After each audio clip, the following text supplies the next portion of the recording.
Hey everyone, and welcome back to another episode of The Negotiation. On today's show, we are really excited to talk to Mark Dreyer. Formerly a reporter with Sky Sports in the UK and Fox Sports in the US, Mark has been based in China since shortly before the 2008 Olympics, where he has worked with a number of media outlets, both domestic and international. A regular commentator and analyst on the booming Chinese sports industry, Mark is also in charge of marketing and communications at the American Chamber of Commerce in China. In this discussion, we take a quick look back at the 2008 Olympic Games and the impact it has had on China. We'd look at China's performance in Tokyo and what Beijing can learn from it, performance expectations both for China's athletes and the games themselves next year, and what success might look like, and a breakdown of how China's cultural personality impacts the development of team sports versus individual sports, and which has a brighter future. Enjoy. The middle class in China, as they've become more comfortable and they've become less dependent on the younger generation to support them in their old age, they've wanted more for their children. They look at their children and the pressures they're under. They look overseas and they see, that sport is part of a more holistic, well-rounded education. And they thought, well, we can have a bit of everything. We can still do well academically. We don't have to be number one in everything, but sports can contribute to that, healthy body, healthy mind. And that sort of mindset has sort of seeped into the middle class. Now, when you're talking about China's middle class, which is estimated at somewhere between 300 and 400 million people, that's a lot of people who are changing their mindset. Home to over 4 billion people, the Asia-Pacific region boasts one of the most powerful consumer markets on the planet. Not only is it home to half the world's under 30 population, but it's also home to more than half the world's internet users. It's a market no globally minded brand should ignore, but entering markets like China is no easy task. Just ask the likes of Microsoft, Google, Uber, and Facebook. Times are changing, and with the right partners, doors are slowly opening as more and more companies find success expanding into the markets of the Middle Kingdom. I myself spent 8 years in China, mostly as a venture capitalist, helping early-stage tech companies enter the Asia-Pacific market successfully. This show is dedicated to uncovering and examining successful China entry and growth strategies by interviewing the people behind those success stories. My name is Todd Embley, and welcome to The Negotiation, brought to you by WPIC Marketing and Technologies. Mark, welcome to the show. Thanks for coming on today. Thanks for having me. So, as we usually do, a quick introduction to yourself, your background, and how you ended up involved in sports and in China. So my background is in sports television. I used to work for Sky Sports in the UK for 5 years as a soccer reporter. And then I was actually over in the US, based out of New York for Fox Sports, what was actually then the Fox Soccer Channel. And my wife was setting up a company that was partly based in China, partly based in the US, and it was the end of 2007, and the Olympics were coming, and I'd always wanted to cover an Olympics, the 2008 Beijing Olympics, of course. And so we just thought, hey, let's just go to China for a year. What's the worst that could happen? We could always move back if things didn't work out. So that's how I ended up in China, essentially to cover the 2008 Olympics, and kind of forgot to leave when everything wrapped up, like everyone else. And so I've been based here ever since. I've actually been lucky enough to cover the 3 Olympics as an accredited journalist, so 2008, 2010, and 2012, and they were sort of. For me, it was sort of uniquely 3 home Olympics. I was living in China at the time. I'm actually half Canadian, so the Vancouver Olympics in 2010 was nice. And then you can probably tell from the accent, the other half is British. So the London 2012 Olympics completed my trilogy there. So still in China, still kind of been covering the sports industry here from my arrival at the end of 2007.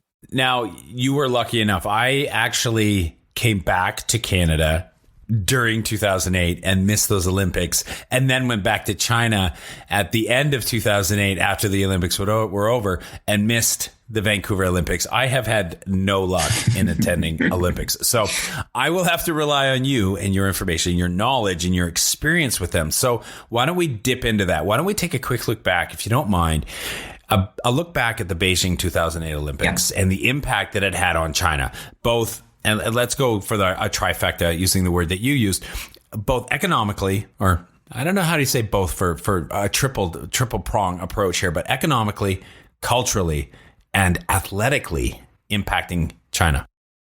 Well, let me start with economically. There are Olympic historians who could probably cover this better than I could, but these days, the Olympics don't tend to make you a whole lot of money. And so I don't think, that was never really a priority from China's point of view in terms of hosting the 2008 Olympics. Now, there have been Olympics, you look at LA 1984, and that kind of changed the model. Going back a little bit, you have the Montreal Olympics and the Big O, which Canadian listeners would be familiar with, and the 30 years of debt that Olympics cost them. But these days, people spend a huge amount of money. And that's why more recently we've had struggles to actually have host cities bidding for games. That kind of ties into 2022. And there was actually only a choice between two cities, Almaty in Kazakhstan and Beijing here, because all the other host cities had dropped out. But economically, the Beijing itself in 2008 didn't really generate a whole lot of cash. But that wasn't an issue whatsoever. It was very much seen as a coming out party for China onto the world stage. I think it was pretty successful in terms of that goal. China economically had been doing extremely well since the very end of the 70s with 78, 79, the start of China's reform and opening up policy. And so we had decades of breakneck economic growth, a bit of a cliche, but it's also true. And so it was kind of capping that economic growth, even if the Olympics themselves didn't really do so much for the country. So, culturally and athletically, it's a different story. I think the soft power benefits of 2008 have been well documented. I think they were pretty successful. I think the world saw a different side of China that many people hadn't seen for the first time. They still had these images of China from the 60s, 70s, 80s, and so on, very old fashioned. And so they saw a very modern China with fantastic performance. Everything was in place. Everything was done fantastically well in terms of a production. And athletically, they top the medal tables. It's the only time that China has done that. In 2008, China won 51 gold medals. Now, there's always a little bit over the years. They actually lost 3 of those from doping offenses. So it's now in the history books as 48, but still they were number one. And I think, that has to be athletically, it has to be a fantastic success. We saw in Tokyo more recently, it was a neck and neck battle with the US for the top of the medal table, which the US just managed to edge at the end. But Beijing, you always have that home advantage with your host games. China certainly got that in 2008, and athletically, I think dominated is probably a fair word to use. How did China react to the most recent Tokyo Olympics? Like in the US or in North America, I mean, US is where we really tracked it, but we know the ratings were down, across the board. And I'm pretty sure, even personally, I have to say that I just didn't find myself all that up to speed and knowledgeable about what was going on. And you know what? To be honest, some time difference does play into that. A lot of things were happening throughout the middle of the night. What about in China? Did recent COVID outbreaks in China, like in Nanjing, affect interest in the Tokyo Games? What was the perception in China of, how the Tokyo Games were executed and put on as far as a show? I don't think that recent outbreaks kind of had any impact from what I can see. You talk about the time difference, very difficult for a Western audience, but perfect for those of us here in China. Japan is just 1 hour ahead. So, we were able to watch pretty much everything wall to wall from morning, noon and night. So from that perspective, it was fantastic timing. Of course, with the 2022 Winter Olympics coming up in Beijing, there is, of course, renewed focus on the Olympics as a spectacle, but they've always been a big deal here in China. So I haven't yet been able to get kind of concrete viewing figures. That always takes a little bit of time to come out.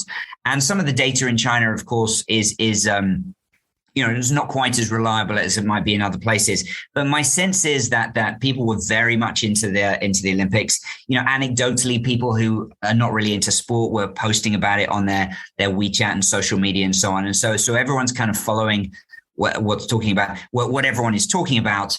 And of course, that's dominated by Chinese success. So, the dozens of gold medals that China won in Tokyo, of course, that's going to be, with a couple of exceptions, that would have been the main reaction in terms of the interest from China in the Tokyo Games. Now, the 22 Winter Olympics are coming up in Beijing, back in the spotlight. What sports do you think, or are you hearing or feeling that Chinese citizens are going to be most excited about? I would generally say it's a little bit too early to tell, just because I think with any Olympics, they come on these 4-year cycles. Of course, this is slightly different because we're just 6 months from the Tokyo Games when we're heading straight into Beijing. But there's always, in terms of the individual stars, because those Olympic cycles are so long, there are very few that follow from cycle to cycle. China is very, very good at the Summer Games, less so at the Winter Olympics. It's almost always, they've got the vast majority of their medals. I think 10 of their 13 gold medals are in short track speed skating. So that is, as you would expect, that is where there's a lot of interest from the Chinese people when it comes to the Winter Olympics. There's been some success in figure skating. Also, there was a speed skating on the long form gold medal as well over the years. Freestyle skiing is another area that China is beginning to make some inroads. Effectively, they convert former gymnasts, put them on skis, and it's been quite successful. They've been in amongst the medals. It kind of sounds crazy, but actually it has worked for them. There is one athlete in particular who I think is going to grab a lot of attention. She is called Eileen Goo, or Goo Eileen to use her Chinese name. She used to compete for the American team on the youth squads, and she has naturalized as a Chinese athlete. Her mother is from Beijing. Her father is American, and she is a freestyle skier. She's very good. She won some medals at the X Games, so she's right at the top of the world standings there. Freestyle skier. So not only is she very, very talented, she's glamorous. She's got umpteen modeling contracts, it seems, just in the last few months. So everyone is kind of getting very excited about her. And if she can win gold, I think that would catapult her to stratospheric levels here in terms of sporting popularity. Let's dive into the particular sports that resonate the most in China, and oddly enough, why some maybe don't. I'd like to have a longer form conversation in and around that, because I think there is so much interwoven cultural infrastructure, nationalist kind of goals, all involved in what sports are really, well received and popular versus those that aren't. So let's talk a little bit about which ones resonate the most in China. Maybe you can explain a little bit more about how and why, and how did they come to be more popular? Why are they more popular? And how is it that the winter and summer sports can be so different? Maybe even just weather patterns, geography. For those who have never even been to China, maybe we can give a lay of the land and just lean in a little bit on which sports and why are more popular than others. Sure. Well, let me start with the Summer Olympic sports. I mean, there's a lot to discuss here. I think, as you might expect, a lot of it comes down to success. So the vast majority of success that China has had in the Olympics, I believe 75% of its medals have been won in just 6 sports. So table tennis, weightlifting, shooting, gymnastics, diving, and badminton. Now, I think a lot of people think table tennis for sure, and diving, they've been dominated by the Chinese, very, very successful in terms of those sports. You look at something like shooting. Now, look, I love the Olympics. There's almost any sport that I could watch nonstop if it's on. Shooting is, wow, it's a tough watch. I have to be honest. You've got people basically not making a move for 20 seconds, and then there's a tiny little bit of movement, and then the score registers. But when your country, when your athletes are winning gold medals, it does make it that much more exciting. in the UK, when Great Britain suddenly got very good at cycling, well, then we were all cycling experts and people were watching the track cycling like never before. And certainly in the ways that they wouldn't have done in previous Olympics. So, that's understandable. People like to celebrate their own success. And I think that patriotism, that nationalism, is more of a factor in China than it would be in other countries. And I think that is very important to understand. Of course, everyone's watching on CCTV, the national state broadcaster here. So whatever they are showing does dominate the conversation. And, they're showing not just the shooting gold medals, but then all the different gold medals kind of on repeat here. There was a fantastic, really interesting episode. Su Bingtian is a sprinter in China, and he's pretty popular. Now, to be honest, I've been a little bit harsh on Su Bingtian over the last few years because I felt that the Chinese media have hyped him to a level that his talent hasn't really deserved, if I'm being completely honest. It felt like the Chinese media were looking for a replacement for a Yao Ming, for Li Na, for Liu Xiang, the hurdler from a few Olympics ago, and they hadn't really got a star to replace. And so they'd anointed Su Bingtian kind of before he deserved it. But in the semifinals of the men 100 meters, for those of the listeners who viewed that, he had an absolutely stunning race, 9.83 seconds. He qualified for the final as the fastest, so he's in the center lane. It was a stunning performance. It was 8/100ths of a second quicker than he'd ever done before. And for me, that was the first time that he'd really justified that hype. But it was an open field. He put himself up there as a genuine contender. Now, unfortunately, 2 hours later, we had the final and he didn't do so well. But he had already made history as the first Asian male to get in the men's 100-meter final. And his performance was heralded to such an extent. It was really interesting because there's all this talk about an obsession with gold in China. But Su Bingtian's performance, I would say, was probably celebrated more than the vast majority of the 38 gold medals that China won. In fact, he was selected as the flag bearer, and he didn't even win a medal. So that kind of tells you that it's not always just about gold. The people, I think, recognize that this was a blue ribbon event at the Olympics. It was not something like shooting, which is very much a niche sport that a lot of people don't really concentrate on. And his performance in one of the most fiercely competitive disciplines was recognized and heralded, I think. So that was really interesting to see. Culturally, they haven't overly invested in sports. You look at the way the U.S. runs. I mean, the alma mater of universities who are successful come back and donate in the millions, usually around the sports programs. This is the hub of the fan base and the interest and the amount of attendance at college sports games, and like down into high school and high school sports.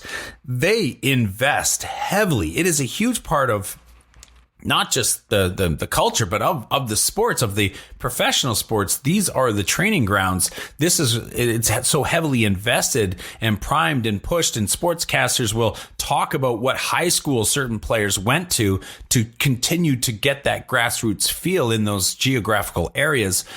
But, is China going to move in that direction? Are they becoming that interested with sports? Well, let me take it back a little bit. So after the 2008 Olympics, to be honest, there was a bit of a lean period in terms of sports. The Olympics and sports, of course, but it was far more than just about sports. It was every bit as much about politics as it was about sports. But there was a bit of a dip, and then probably until 2011 when Li Na first won the French Open tennis, that kind of picked things up again. And then really around 2014 is when we kind of saw renewed interest in sports. And again, this was, I often talk about sort of the three threads here. It's sports, politics, and business, or the economics of everything. And those three threads are kind of inextricably linked. Now, the reason sports got renewed interest in that time is because as the economy was beginning to slow after all those years of double-digit growth, the Chinese policymakers were looking for a new driver for economic growth. And they looked at the US, as you mentioned, and saw that the the sports industry accounted for roughly 3% of US GDP. And they looked at China and thought that it was a fraction of 1%. So they thought, well, look, here's a huge new interest sector that we could create. We could create this sports industry. And it ticks so many boxes. You've got domestic consumption, which is something that they were obsessed about at the time. It's creating a healthier and a happier society. You just got more people, going to sports and getting involved in sports. You've got a healthier society, so that's less, healthcare pressures and so on. So, like I said, it ticks so many boxes. And after 2015, we've kind of seen different waves of sports interest. Soccer, football was sort of the first one. There was a big 50-point policy plan put out in March of 2015. And then we saw, of course, winter sports with as soon as the 2022 games were awarded to China several years ago, then of course winter sports got some attention. We've also seen a wave in sort of what they refer to here as mass participation sports. So running, cycling, swimming, marathons, fitness, just going to the gym, that sort of stuff. I guess what the Western world would just generally see as exercising, but here it's kind of been labeled as this sort of mass participation sports. So in terms of the money, it's a very, very different model. But once the government says green light to this sector, whether it's football, whether it's winter sports, whether it's fitness and health and exercise, then the money flows in from pretty much everywhere. A lot of it is sort of speculative money, this hot money where people are basically trying to make a quick buck. But it does mean that money is kind of flowing in. On top of that, when you have the Olympic programs, where the budgets are, to be honest, almost infinite compared with the vast majority of other countries, then China can have some pretty big success if it wants to. But there's different levels here. There's success at the Olympics, and then there's just wider development of the sports industry, and I think everything in between. So there's certainly a lot going on, but I think that's more of an overview of how things have progressed over the last decade or so. Would you say it's growing sport in China faces an uphill battle due to the headwinds from mom, dad, grandma, grandpa, who have at least traditionally wanted to keep the young person's focus more on academics, less on outside distractions, such as chasing sports dreams or artistic dreams? I would say yes and no, and here's why. Historically, absolutely, that has been the case. You have, as you rightly mentioned, the grandparents, the four grandparents, the two parents, all focused on usually just that one single child, and this person basically has to be successful academically in order to finance the rest of the family into their retirement. The huge pressures involved there. And you have upwards of 10 million graduates every single year competing in the same job market. I mean, the pressures are just unbelievable. So sports would historically have been seen as a distraction to academic success, and academic success that would lead to a sustainable and reliable job and financial stability and so on.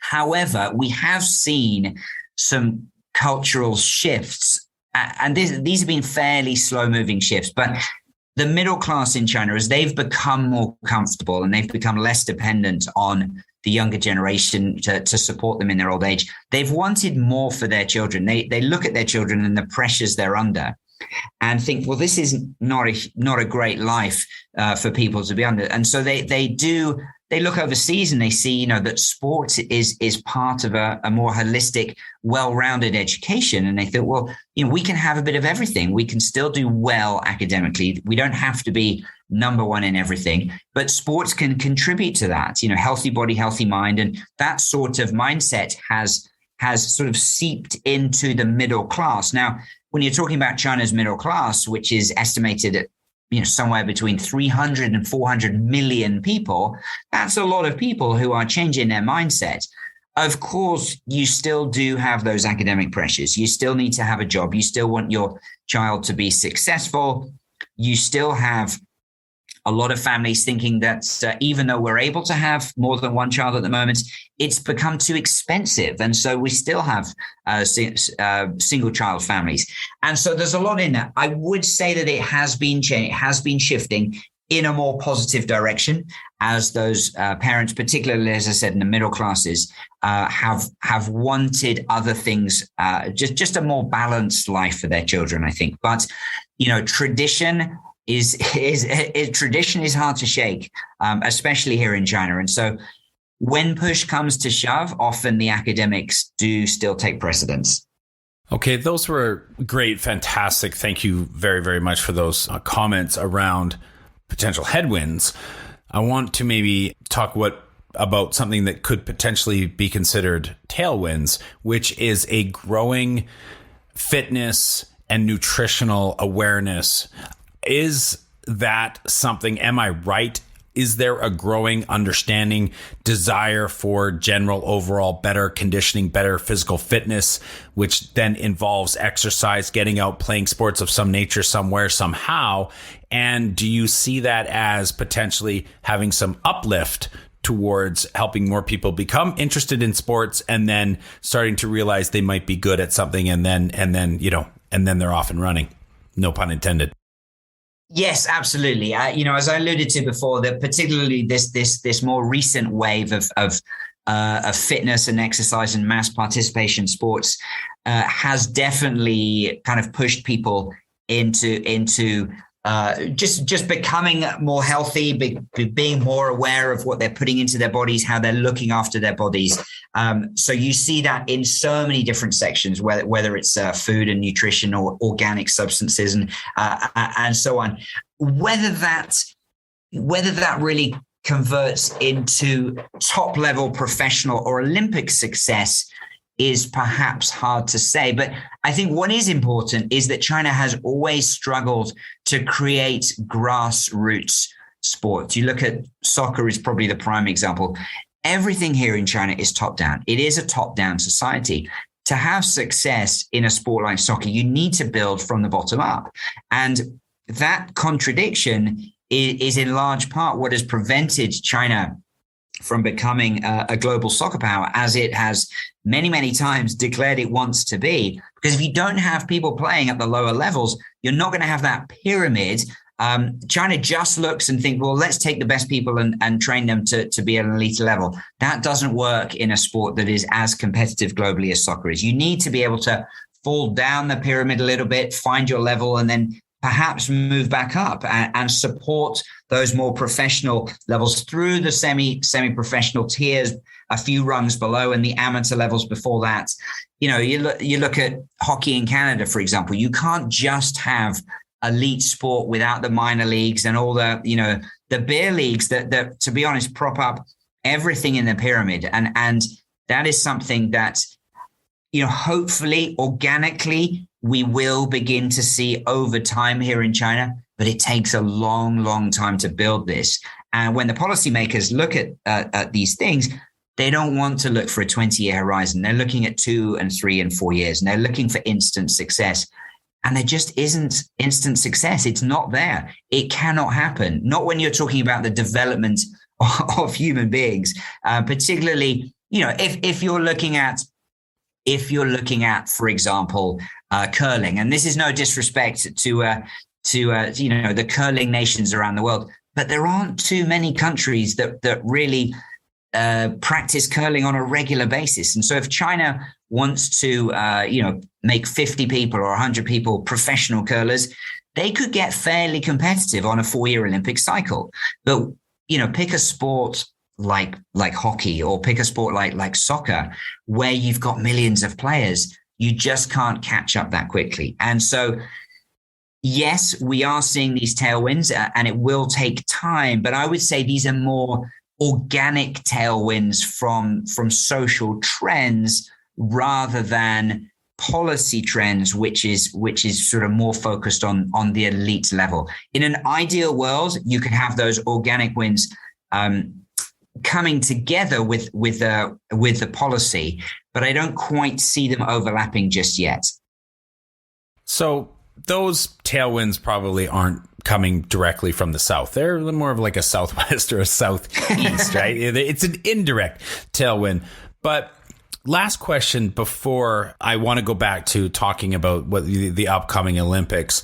And I appreciate also that your Canadian half is taking over your British half when you're calling it soccer and not football. However, I'd like to talk a little bit about infrastructure, because being Canadian, I know of the vast infrastructure updraft that we have when it comes to keeping our tiny 30 million nation of people competitive in certain areas of sport like hockey, because even a town of 30, 40,000 people will have 3 ice rinks that are well used and full all year round. What about infrastructure in China, and even on a micro scale of infrastructure equipment?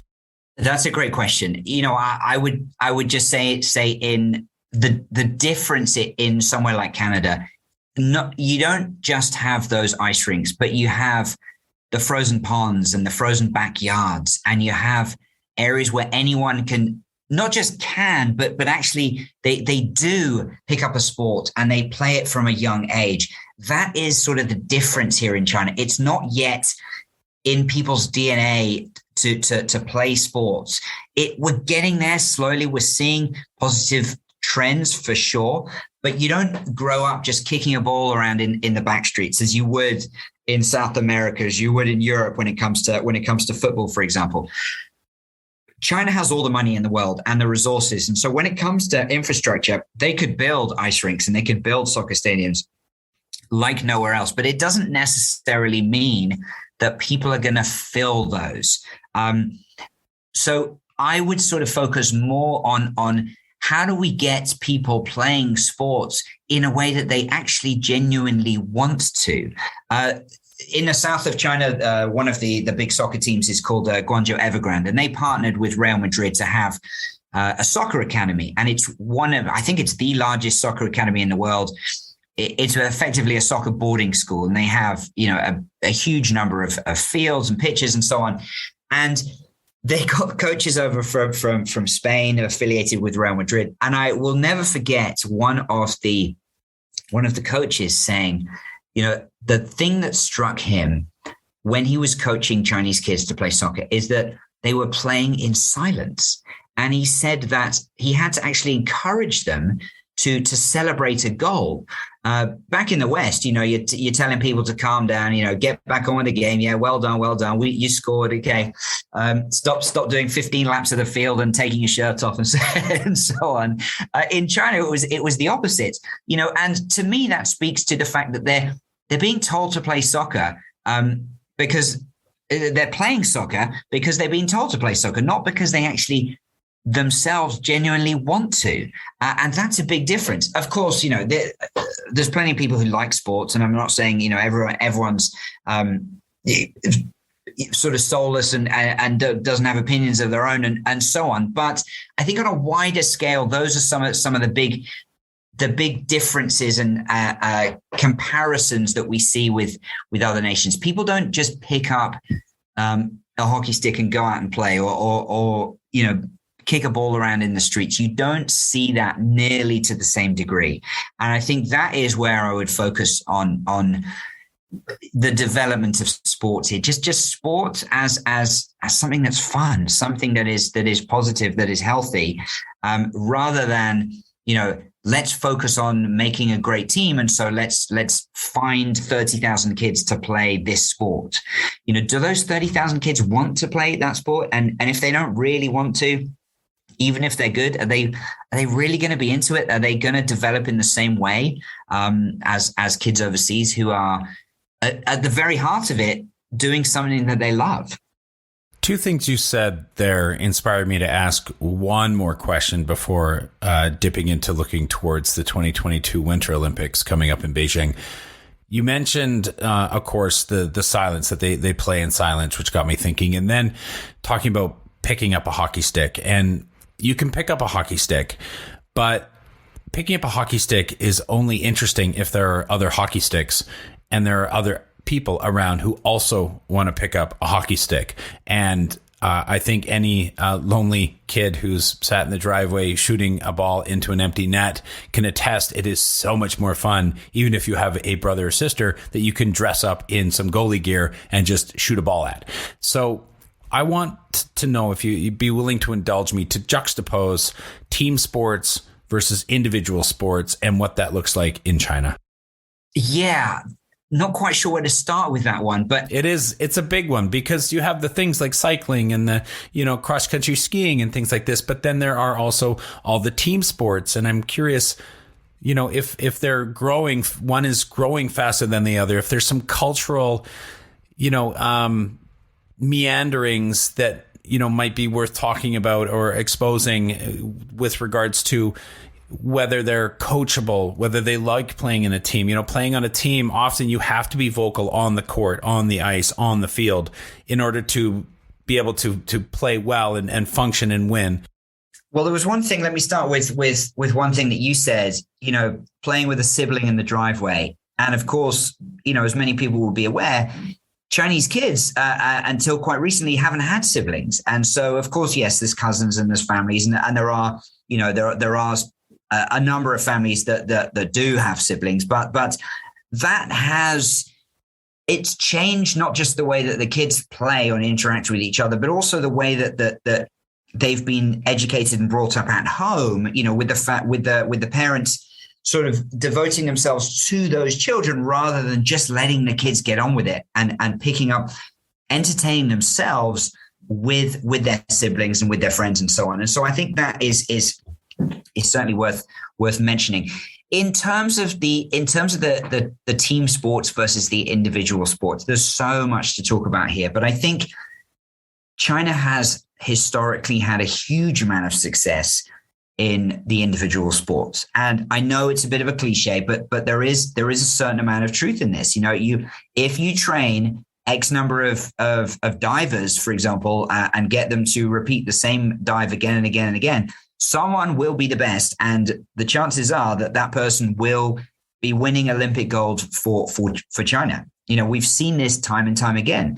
I was intrigued to see a lot of the other divers in Tokyo just this summer speak about the Chinese training program, almost in awe. They were saying, yes, they work so hard.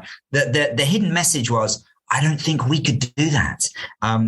We can't match them. They just train harder and better they're just better than us because they work harder. And I think when you have that success and you have, these diving champions to stick with one sport to illustrate the point, coaches say, look, these people won because they did this. This is a tried and tested pattern and it works. And unfortunately, they've tried to apply this to team sports as well in the way that it just doesn't work. There's one example I'll give you that was just kind of staggering to think about. But, the Chinese soccer players have not historically done that well. They've only been in the World Cup once. That was 2002. And they lost all 3 games. They didn't even score a goal, even though this was China's golden generation. They had a number of good players, some of whom played in the English Premier League. So they were legitimately good players, but at a national level, they still weren't that good. When Chinese teams have not had success in soccer, the reaction from those above, particularly people who aren't necessarily experts on soccer, has been to say, well, clearly they didn't try hard enough. They didn't train hard enough. So let's get them to train more. Let's get them to run more. There was a national team camp. I think this was the under 25 training camp a couple of years back, where effectively they were running the equivalent of a marathon, a whole marathon every single day. And any soccer coach or any sport coach will tell you that this massive overtraining, it's not going to benefit the players whatsoever. But this kind of military style training, because it has worked in sports like gymnastics and diving, they think, well, this is what we know. This is how China succeeds. And we have the success to prove it. But it doesn't translate to these team sports. And so for me, it's moving away from that mentality in the individual sports where to be honest, this single-minded determination and focus can actually get you Olympic gold if you are, more determined and training harder than anyone else. That could win out in an individual sport, and so it's no surprise that you look at the top 6 sports that I mentioned, where China has had its success, and that has been unable to translate to the team sports. Thank you very much for indulging me along that. Let's move to looking forward to the 2022 Winter Olympics coming up in Beijing. Let's hit this trifold looking forward. Okay, so what are the sports that Chinese citizens are most excited about? Is there buzz in China yet already upcoming, planned for, the 22 games compared to 2008? And then, podium wise or just outcome wise, what are the expectations? So what are we excited about? Where's the buzz? Is there buzz? And then what are the expectations? It's such a different event, I think, to 2008. Of course, that was the first Olympics. And as you mentioned, the Summer Games are so much larger. I think the messaging here in China around these games, because of COVID, they very much changed to being simple and healthy. And that's kind of become the messaging. So basically playing it down as much as possible, trying to put on a safe games. So that has, I think, dampened the buzz to a certain extent because, when you think of the Olympics, you think huge extravaganza. Well, people aren't talking about that. They're deliberately playing that down. Of course, the buzz will pick up when we get to the end of the year and we start moving into the home stretch. And as we get to the winter season, we can start to see some of these test events, which are, we hope, going to be rescheduled for the later part of this year ahead of the Olympics, which start on February 4th. I'm sure there will be buzz, but it's just not going to be quite the same. It's not going to be anything like the same as 2008 was, and that's okay. There's reasons that are outlined for that. In terms of expectations, again, I think this will be kind of led by those at the top. They'll play down expectations. China knows that it's not a particularly strong winter sports nation. They'll want to have their best ever performance, I think. I'm certain of that. Whether they will or not is still kind of up for debate.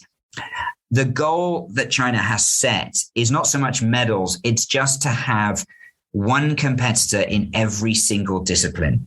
If you look at look in the past, China hasn't had athletes in all the disciplines, for example, cross-country skiing and ski jumping and so on. And so if they can get at least one competitor in every single event, I think that would be a huge success.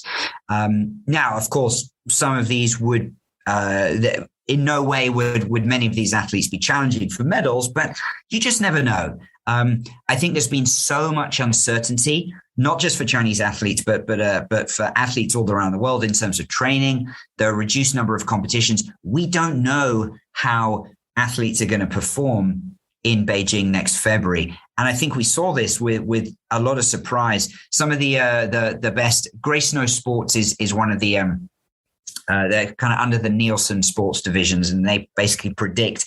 They have a virtual medal table, and it's pretty interesting. They generally do a pretty accurate job, but they did say for this year in particular with the Chinese team, because of COVID, because the team were pretty much restricted to training at home for at least a year before Tokyo, they had no idea the kind of form that Chinese athletes were in coming into Tokyo. And so there's a huge amount of uncertainty. I think that is the same for the Winter Olympics. We just don't know who the form athletes are going to be.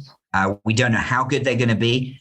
I would say that they would probably outperform in terms of surprising, but the Olympics more than anything else, because it's just that 4-year cycle. You don't really know who's going to be a challenger, and this is only being heightened this year because of the reasons I just mentioned. So a lot of unknowns on so many different fronts, logistically as well as on the field of play. But I think the buzz will pick up. We're just not feeling it just yet. But as I said, that's kind of deliberate at the moment here in China. Do you think there was an impact from the Tokyo Games getting pushed to 2021, and potentially the world hasn't had a chance to breathe, relax, and then get recycled and reamped up for another Olympics because now they're so close together for the first time in history? I don't know. I would say perhaps that's actually helped Beijing because instead of being a huge gap between the games, it's sort of moving from one to the next. And so I think Tokyo generally was a huge success, judging from compared with how people were talking about it beforehand. I think there were comparatively very few COVID cases, certainly in terms of athletes and competition being affected. Yes, it was desperately disappointing not to have fans and so on. But in terms of a TV spectacle, I think it went off as well as it could have done. And so that has created, in my mind, a fair amount of positive momentum that the Olympic movement will seek to carry into Beijing. Now, of course, there's going to be some political headwinds, which we will get into in the next few months for sure. There will be a lot of criticism of the Beijing Olympics all around the world in the coming months. And so that's going to be a challenge. But in terms of the sporting side of things, I think having Tokyo just 6 months before potentially can be used to Beijing's advantage. Appreciate that. I appreciate that.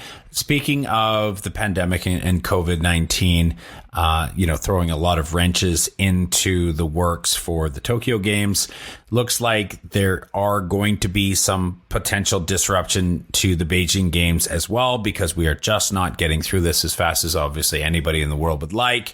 So, with everything from training to fans in the stands, what do you expect the games, the 22 Winter Olympics in Beijing to look like? First of all, I would say for Olympic fans who are not currently in China, don't expect to be able to buy tickets and come in to watch the games. I think it's almost a certainty at this point that, like Tokyo, Beijing will not allow overseas spectators because the border policy right now is so restrictive. They're already going to be dealing with thousands of athletes and coaches and officials and media coming in. They will want to keep that a smaller number as possible. And as I said, Tokyo's already kind of lowered the bar, I suppose you could say, in certain ways. And so there's no incentive whatsoever for Beijing to change that. The big question is, will there be domestic fans?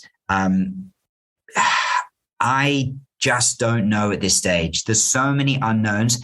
I could see a scenario where for some of the outdoor events, if you're not too far away, lining the ski hills, you could have some fans in the bleachers there, for example.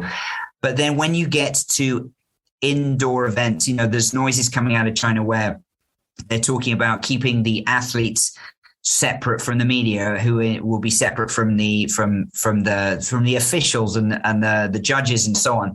And so in this kind of extreme bubble scenario, I just can't see how you could have fans in the stands. Imagine a hockey arena. Well, you could, unless you would literally seal off the ice with a kind of a perspex roof or something like that. Like, how do you move the risk to zero in terms of potential infection? I think from the Chinese perspective, the worry is athletes and other people come in from overseas, bring in COVID-19, and then that gets transmitted to people in the stands who then bring it back out into the population. That is kind of the health and safety aspect that they would be looking at. Whether you think that's right or wrong, that would be their perspective. So with that in mind, it's very hard to see how you're going to have fans in some of these closed arenas, unless, only somewhere like China could do this, but it wouldn't be beyond the realms of possibility that they could have thousands of fans, domestic spectators, who then go to attend games and then quarantine for a couple of weeks or 3 weeks before going back out into the general population. I mean, it sounds crazy, but I think those are some of the things that potentially, as of now, that we're looking at as being an option for next year. Yeah, it's definitely going to be a little bit difficult. Last question on this then. What does success, given everything that we've discussed, including, some of the difficulties in pulling off a really strong Olympics given the pandemic, what does success for these games look like, and to whom do you think that success will be achieved? It's a great question, and it really depends on whose perspective you're looking at this from. Are you talking the IOCs? Are you talking China's? Are you talking the global sporting world? I think China will do what it needs to do to have a safe Olympics. I think, as I mentioned, Tokyo generally was very successful, even though from a Chinese perspective, they probably thought, well, there were far too many cases in and around the Olympic bubble. And so we're going to need to raise the levels of health and safety several notches. Will it be a fun Olympics? I honestly, right now, I don't know. I don't think it would be particularly fun for journalists to cover. That's not the main priority for most people, I know. But with so many restrictions in place and so much uncertainty, I don't know. But if success is judged on getting these games in the books and done and completed, I think China will do a good job, probably better than anyone else could do. And so on that perspective, yes. It's just very hard to know. And the question I keep asking myself is, what is the priority? What is the priority for China? Is it to put on a big Olympics for the rest of the world? Is it to put on a great Olympics for their own domestic population? Is it a bit of both? I go back and forth between some of those different answers. I don't think anyone really knows. There's a lot of discussion about this, but this, the reason I'm asking these questions is I think to answer your question, what does success look like? Who are we talking about? Are we talking about for the Beijing government? Are we talking for the Chinese government? And again, the different parties here. You've got the Beijing government, which will have very different priorities to the central government. And then you've got the organizing committee. Then you've got the IOC. Then you've got the athletes and fans all around the world and the broadcasters and so on. And so, for each one of those groups, success, I think, would be a very different thing. And you could probably have an hour-long debate on each one. I'm not trying to hedge my bets here, but it's complicated. It's complicated, and so many unanswered questions with less than 6 months to go. It's unprecedented. It really is. That's what makes it fascinating to kind of examine and try and analyze. But it's hard, I tell you. Well, we are going to be talking about the Olympics a lot heading up to it, especially on this podcast. Thanks to you, Mark, for jumping on and kind of being the first guest that we brought in to start probably quite the array of guests and discussions around how things are and what the lead up is looking like and what all the contributing factors are looking like as far as the success of the Winter Olympics in Beijing are coming up here soon. Last question for you. Who are one or two other people that you would even enjoy listening to that would be a good guest and you'd like to hear their perspective on China talked about on this show? Can you give us one or two names of somebody that you think would make a good guest on the show? Sure. As you said that I think the first person that came to mind is the athlete Eileen Goo. I don't know. There would be ways to reach her. I don't have any contact for her, but she's still a teenager, but she's incredibly successful. She's perfectly, bilingual, bicultural, has competed for the US team, has competed now for the Chinese team. So in terms of, you've got the whole sports side of things, but then you've got the whole geopolitical angle, Is she someone who could potentially build some bridges despite a very tricky bilateral relationship? I think potentially she can. So I don't know. Yeah, that's sort of the first person that would come to mind. I'd love to hear from. This is more of a unrealistic in terms of someone for the podcast, but anyone from kind of, the Beijing organizing committee, historically, they're not going to give too much away or kind of put themselves up for Q&A, but perhaps as things get closer, there might be more engagement with global media in terms of, how things are going to look and all that sort of things. So that might be an angle as well. I think would be very interesting because there's so much to ask in terms of, just a lot of the challenges that people are, particularly from a non-sporting perspective. You've got political challenges, you've got COVID challenges, all that side of things that people will have to look at. In a way that normally at Olympics, you have enough sporting challenges by themselves. But for this one, it's just layers and layers of challenges on top of each other. Mark Dreyer, thank you so much for coming on the show. We really appreciated your time and all your insights and expertise. Really, really great chat. Thank you very much for being on the show. My pleasure entirely. Growing a company is hard. Doing it in a foreign market? Exponentially so. The best piece of advice I can give you is not to do it alone. When you start looking across the pond for further expansion possibilities, and I sincerely hope that you do, make sure you choose the right partners to do it with. My good friends at WPIC Marketing and Technologies have almost 20 years of experience helping brands just like yours enter China. I hope you enjoyed this episode of The Negotiation, and if you're interested in being a guest or want to connect with me or any of our team, please reach out to us at podcast@wpic.co. And be sure to rate, comment, and subscribe wherever you get your podcasts. 再见。